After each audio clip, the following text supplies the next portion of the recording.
All righty. Hello, friends. I am Plum. I'm a senior director of engineering at Row. We are a telehealth practice based out of New York, serving all 50 states in the US. We've helped over 3 million patients so far, and more every day. We started this conference yesterday on the stage with the importance of storytelling. That was the first talk on the stage yesterday. So it seems appropriate to close off the conference with a story, and I'm here to tell a story. And obviously, I came to an engineering conference in London, so the story is going to be about American football, naturally. I mean, specifically, it's about 2 football games, and if you want to get really technical, it's more about the stuff we did around the football game on the internet.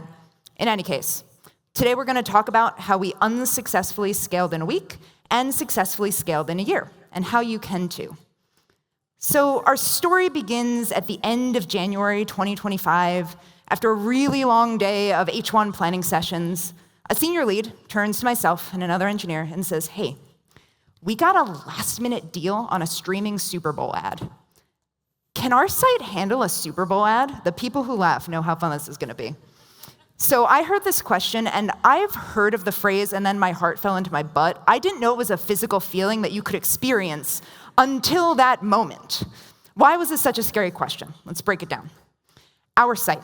So we had 2 main public-facing sites for our telehealth practice. We have the marketing informational site, and then we have the actual healthcare intake that leads to from that site. The latter site was really heavily server-dependent, with a lot of those calls going to some of our oldest and frankly least optimized tables. Think accounts, the first table you make with any new startup. A Super Bowl ad. So for those not familiar, the Super Bowl, held in early February of every year, is the media event in the United States. Of the 30 most watched televised broadcasts of all time in the United States, 27 are Super Bowls. The moon snuck into there. There's also no bigger advertising event. Over 125 million folks tune in, and Super Bowl ads themselves are a cultural phenomenon in the US. Now, caveat, this was a streaming ad. It wasn't the national broadcast, but we were still gonna get quite a few eyeballs. Handle is a subjective word. The implied meaning here from the person who asked was business as usual, nothing out of the ordinary. The engineering interpreted meaning is literally any outcome other than a server physically catching on fire. All right, I know the pieces pretty well. Why is this such a hard question to answer? 2 reasons. First, the answer was not a straight yes or no. It was, I have no idea.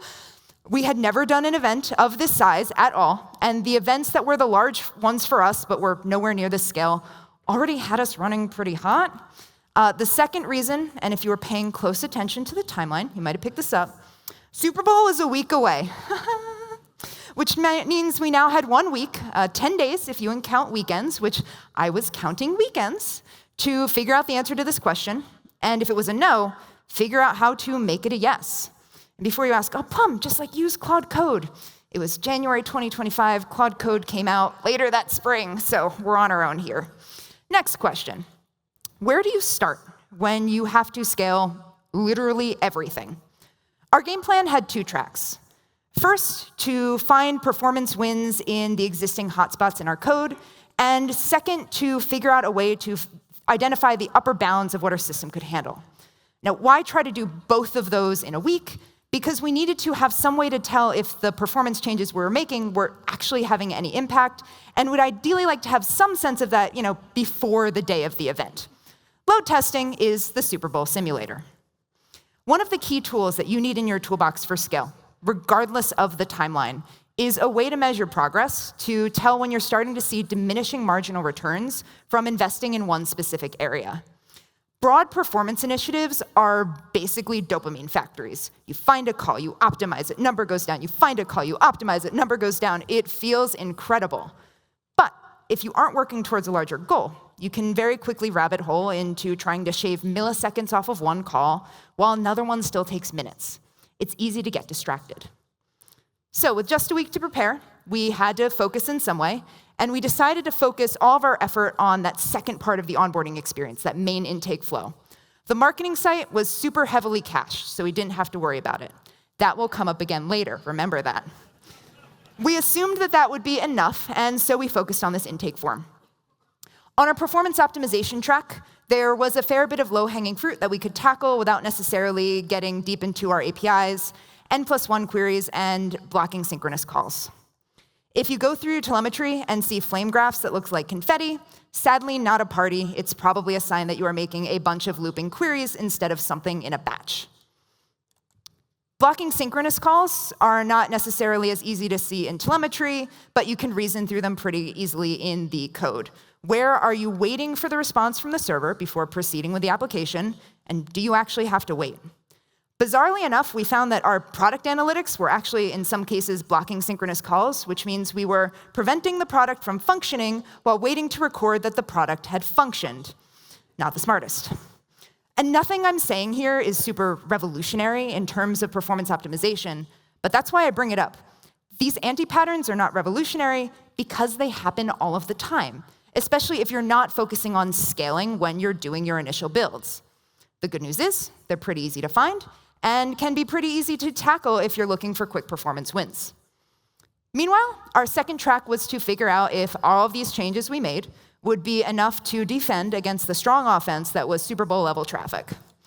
Up until this point, we had so many reasons why we could not build load testing. Let's see how many you recognize. We couldn't get production-like data in staging, it wasn't prioritized, we didn't want to pay for the extra infrastructure, there were too many user patterns, Mercury was retrograde, you can keep going on and on and on. Well, suddenly we had this one really, really, really good reason why we needed load testing that sort of superseded all of the others. And ultimately, all of our reasons why not were just excuses that were letting perfect be the enemy of good. We were waiting for the ideal conditions to build the ideal load testing framework instead of just getting something up there to start building learnings. We had originally estimated a formal project around building load test tooling to take 6 weeks. Surprise, when you have a much stronger driving force and a much narrower scope, turns out you can stand up something in a day and a half. We were using K6, shout out to anyone, if anyone is from Grafana, thank you. It's a fantastic open source library for load testing and includes both pure API and browser simulation tests. At the time, the browser stuff was still in beta or just coming out of beta, so we figured let's just build API tests that simulate the browser experience. We literally went through the site ourselves through the experience, pulled down our network logs, and pulled out the key API calls to put them into a script that we then used to run and simulate the user experience. Was it perfect? Absolutely not. It was missing a bunch of calls and user pathways, but it was something. And also, if we found at the second step we were already falling over or hit a bottleneck, it kind of didn't matter how perfectly we replicated step 6, we were never going to get there. We used all of these tests to determine how impactful all of our N+1 query optimization and blocking synchronous call removal was, and the answer was some, a little bit, probably not enough. So remember those blocking synchronous calls? There was one left that had to be blocking. In the start of the intake form, we had a call to get your member user ID, and every other call in that flow depended on the member user ID being present. The API behind getting that actual user ID was incredibly complicated. That was 7+ years of legacy logic and post saves, and that was happening on a server that was already basically as scaled out as it could be on physical architecture. Really, really long-winded way of saying we were not touching that in a week. Absolutely not. So even with all of the performance fruit that we were able to chop up, this was still going to be our choke point. We went into the event weekend mildly delirious and definitely open to creative thinking. But we stopped short of making any changes that were so radical they'd introduce more risk to our system than any risk from the actual traffic. I was discussing our different sort of risk tolerance strategies with our principal engineer at 4 a.m., obviously, when we were doing load testing the day before the Super Bowl, as one does. And his response to our trade-offs was, and I quote, and I have the screenshot, "Ha ha ha ha ha ha ha, cowards, the cowards," being in all caps just for emphasis. It was 4 a.m. So how did we do? We did not do well. You saw the title of the talk, but it wasn't for the reason that we thought. We had been really focused on that user creation choke point, and we said marketing pages are cached. We're good. So the marketing pages were cached, yes. We forgot to look at what the pages call after they load. So on our site, we have this really cool user icon, and you can click it to log in. And if you're already logged in, it has your initials. It's really, really cool feature, groundbreaking stuff. The API call to figure out what to show there obviously was not cached, so it bypassed all of our caching mechanisms. And of course, we made that call on every single page, so we were suddenly sending all of those calls to our core services who were not ready, which pulled down not just the service behind that, but the Ingress proxy, which controlled all of the traffic routing in between, which pulled down a bunch of other dependencies, created a lot of other latency. Fun times. I appreciate the person in the front who is like feeling physically upset at this, because that was me. And to give us some credit, the bottleneck we anticipated with the onboarding flow still happened. For folks who actually made it to try and sign up, they were experiencing latencies in the 15 to 20 second range, which is, by the way, best time if you want to reheat a cookie in the microwave, 15 to 20 seconds, perfect.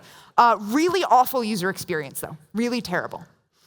And I will admit, I'm using a lot of dramatic language here. It was not a full loss. We did onboard a substantial number of people. Nothing physically caught fire, and no healthcare was compromised in any way. But if you go back to the definition of handle from the person who asked us the question originally, it was not business as usual. It was not even close to business as usual. And I can talk about it casually now because I've suppressed most of the trauma. But it's fine, it's fine. We won't do another Super Bowl commercial. That was like a one and done, right? Oh, we're absolutely doing another Super Bowl commercial. Yay! And honestly, even if we didn't and we said that was our one and done, we were still a business that was growing incredibly rapidly and handling a higher volume of traffic day over day.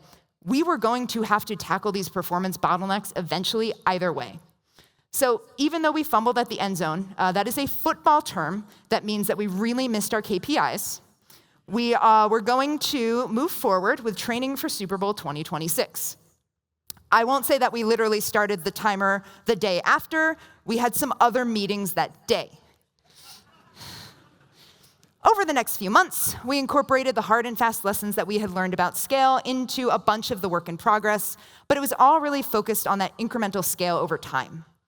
By the time September rolled around, we had actually made some substantial performance improvements, but it was all optimization of the existing.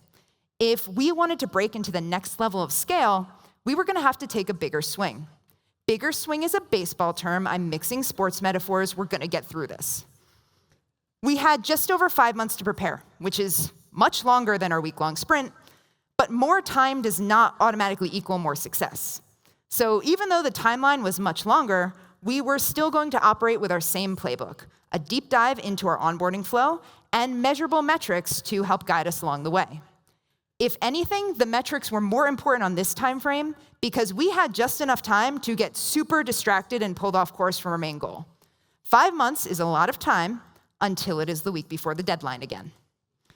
So to define these new target metrics, we took industry data from a bunch of different industries outside of healthcare that had Super Bowl ads and the number of hits they got in a given amount of time. And then we compared that to our onboarding flows and the different conversion rates at different points to get a rough estimate of the number of requests per second, RPS, that different points in our flow would need to be able to handle at their maximum. This estimation was intentionally ridiculously high. It was a number that internally we started calling pathological load, but it was theoretically feasible throughput for our system. And that set of numbers became our North Star. If we could hit that and sustain it for 5 minutes, we could handle literally anything. This also gave us the guardrails of when to stop. If a given service had a target RPS of 1,000 and it hit it, great, we're done, we can move on to the next piece. We let the reality of how users would be flowing through our site to help us determine how we were going to prioritize how the system would respond.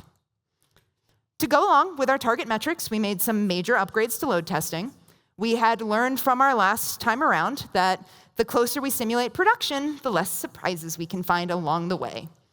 We moved to the full browser simulation, which we ran from the absolute first user touchpoint at the very top of funnel all the way through to the submission of our onboarding flow, to capture every single call along the way. This not only let us capture our performance bottlenecks, but also helped us keep track of active development.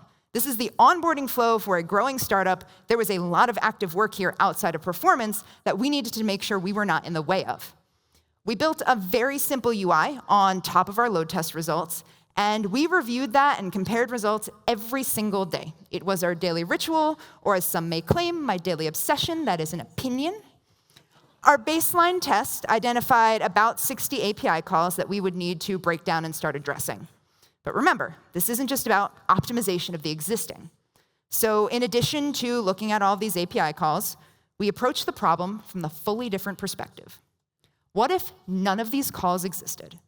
What is the minimum viable number of calls that you need to create a full healthcare onboarding experience, including all compliance and privacy and security and state-by-state variations? The answer, as it turns out, is 2.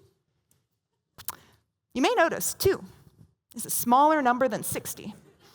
That's math. How we get from 60 to 2 is engineering. So looking at our list of dependent API calls, we broke it down into 4 broad categories. First, the cruft, stuff we literally forgot to delete that has no purpose anymore and is just making calls for the fun of it. Second, the configuration. In a bunch of places, we were making live API calls to get back static config that maybe changed like 3 times a year. Instead of always making those live calls, we could actually bundle into the application logic and then update and win a pull request when we needed and save all of those live calls from every single session. Third, the essential, the 2 calls we actually needed to make for the core functionality to work. And fourth, the progressive enhancement. Stuff we'd love to happen live would make the experience a little more interactive, but ultimately doesn't serve the core functionality of getting someone healthcare. Our product analytics fell into this category. I'd love to have full real-time analytics during a huge spike event. I'd also really love for the site to not fall over because I had full real-time analytics from a spike event. The remediation patterns varied a bit. Crufting configuration, pretty simple. Bundled the configuration into the application and deleted the cruft. For those who don't know me, deletion is my favorite form of engineering, thank you. The essential calls and the progressive enhancements were a bit more tricky because there was a lot of logic baked into them, and this application depended on calls happening at certain points in the flow to proceed, and suddenly we were saying we were going to make all of those calls at the end of the flow. To solve this problem, we briefly considered that start-from-scratch approach for the full onboarding application. Delete it, start from scratch, do something new. We realized that in our timeline, we would not be able to unbundle all of the logic baked into that application and also keep up with all of the active development happening there all the time. It was a race we were not going to win. So instead, we built a layer on top of the application. This could be a full talk in itself. I'm happy if folks want to message me after and learn more. I'll keep it super high level for now. The request handler layer that we built sits on the client on top of the existing application. From the existing application's point of view, it makes an API call, gets a response, moves forward, huzzah.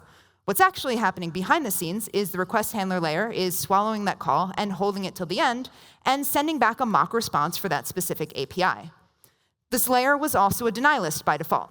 So if a new API call snuck in for like a cool user icon feature that sounds really great, we would not automatically just start firing all of those calls. We would get notifications in our internal metrics and to figure out how we wanted to handle it within our current paradigm.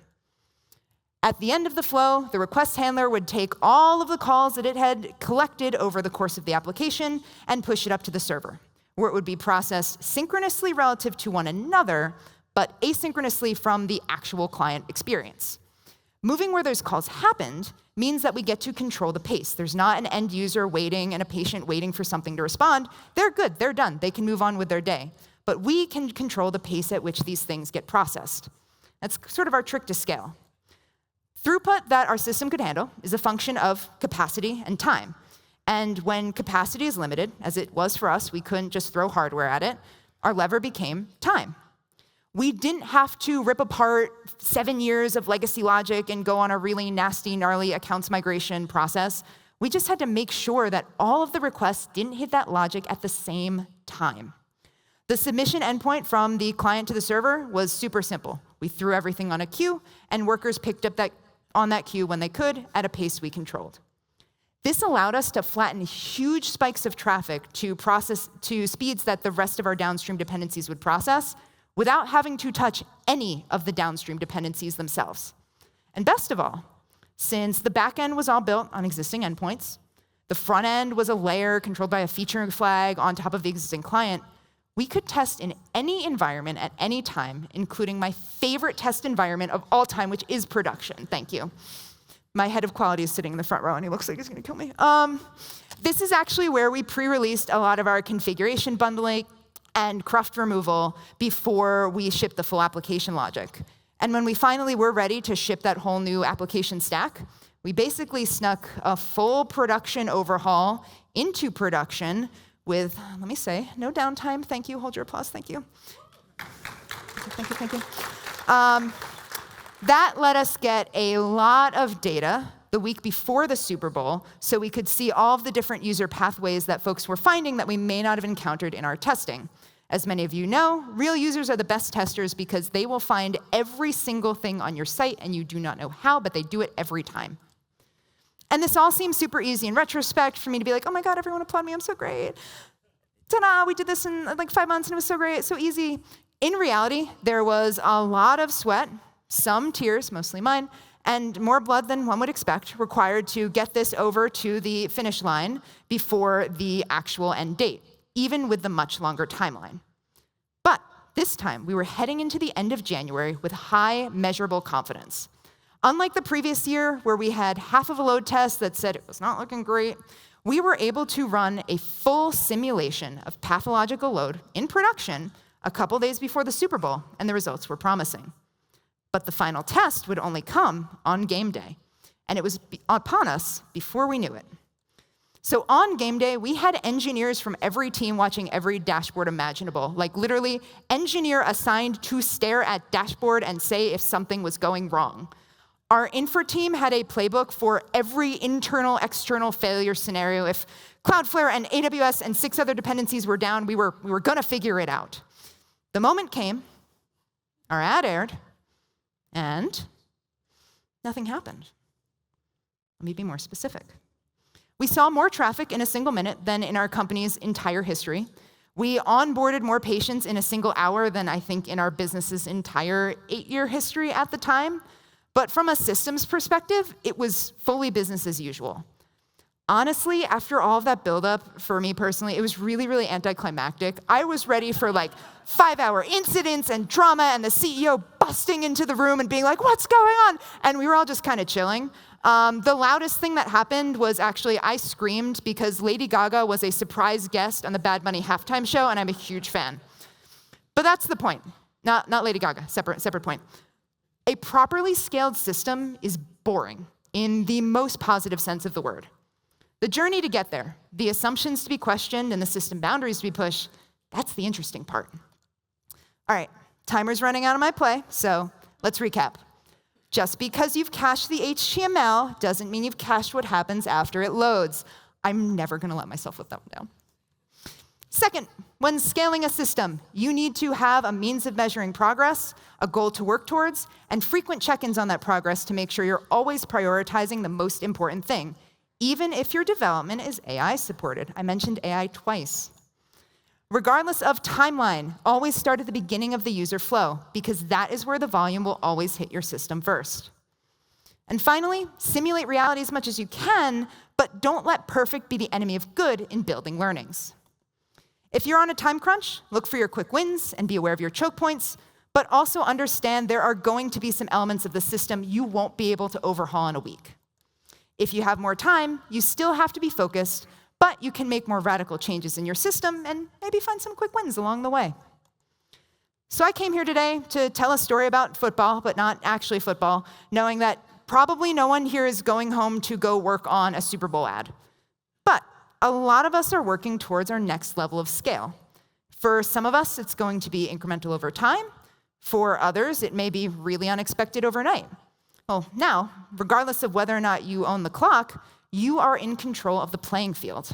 And if you're wondering if I just spent 24 minutes and 14 seconds building up to a touchdown metaphor, I'm not, because that is simply not the goal. Thank you, friends.